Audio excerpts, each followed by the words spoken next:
Do you need to either insert or update a row depending on if the row already exists? What if I told you that you can do this in a single SQL command? I'll show you how to do it in this video. You'll learn what kind of situation you may need this for, how to achieve this in SQL, and a few things to be aware of. Let's say you've got a table. We'll use this simple customer table, but it could be anything. I'm also showing this on Postgres, but I'll show the solution in Oracle and SQL Server later in this video. MySQL unfortunately doesn't allow for this solution. Then you get some new data, maybe as an import from another system. And the result you want is your main table updated with this new data. You want to update rows if the new row matches an existing row, or insert a new row if no match is found. One way to do this is with a stored procedure, where you can add some logic to check for existing rows. Another way is to write some complex insert statement and then an update statement, but that may get tricky and may not work correctly. There is a better way. There's a feature or keyword in SQL called merge. It allows you to achieve exactly what we want with this scenario, either insert or update a record. This keyword is available in Oracle, SQL Server and Postgres. It's not available in MySQL, but there is a different way to do this, which is called insert on duplicate key update. It works like this. You have a merge keyword where you define a condition. If the condition is matched, then an update is performed. If the condition is not matched, then an insert is performed. The good thing is that the insert and update are all within a single merge statement. The merge statement also works on each row only once, so there's no risk of the same row being processed twice. Let's see how it works in each database. Here is how it works in Postgres. This merge statement is available from Postgres 15, so if you're running an earlier version, you'll get an error about the merge command not recognized. If you want the SQL statements I've used in this video, check out the link in the description below. We want to merge the data from the customer import table into the customer table. We start by writing the merge keyword, then into. Then we specify the table we want as our target, or the table that the data is in that we want to update. In this example, it's the customer table. It helps to give it a table alias so we can refer to it easier in the statement.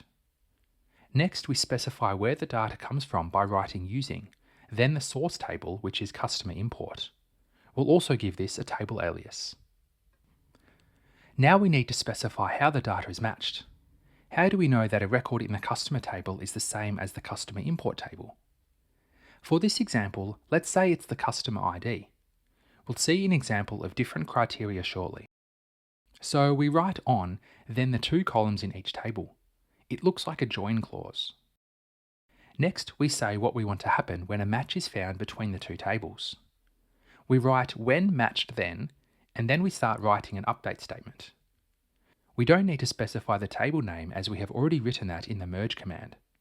So we just write set, and then the column or columns we want to update. In our example, we want to update the first name, last name and email address columns to the values from the customer import table. So we specify that in our update statement. Now, what happens if there is no match, which is where a customer import record cannot be found in the customer table? We want to insert it into the customer table. We do this by saying when not matched. Then we write an insert statement. We don't need to write into or the table name, as this is defined in the merge statement already. We specify the columns in the customer table we want to add to, and then values, and then the columns from the customer import table. For the isActive column, in this example, we'll assume we want to set it to 1 in all cases. We end with a semicolon. The merge statement is ready. Let's run this statement. It runs and we can see it is successful. What does our data look like? We'll start with the customer import table. It looks exactly the same, and this is expected. The merge statement does not remove any data from the source table. It just updates the target table. Let's check the customer table. We can see the updated data here. We have more rows than before we ran the statement, and some have changed.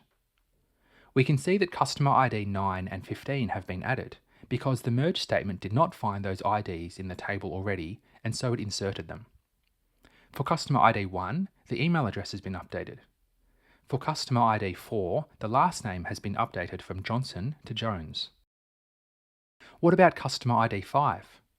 The previous record was Steve Jones, and the new record is Josh Amber.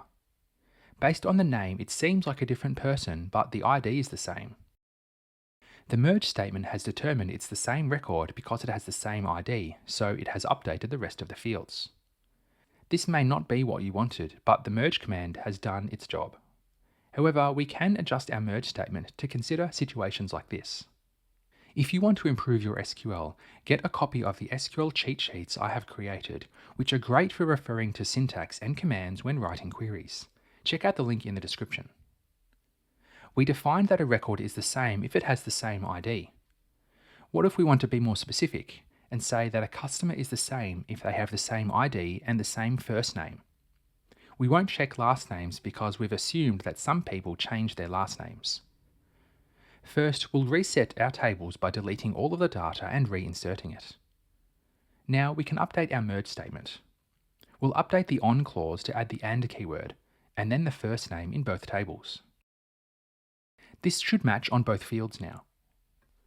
Let's run this command. It is successful. We can check the customer table to see what it looks like.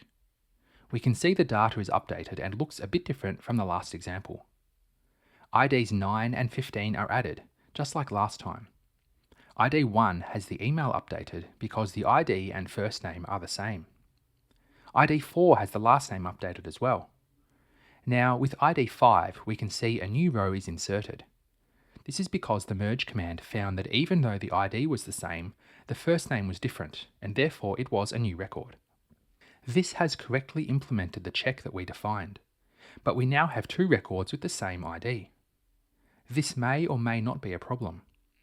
The goal of this statement was to show you that the merge statement is quite flexible in what it can check and what it can do. Let's see how it works in Oracle. We'll use the same tables and data.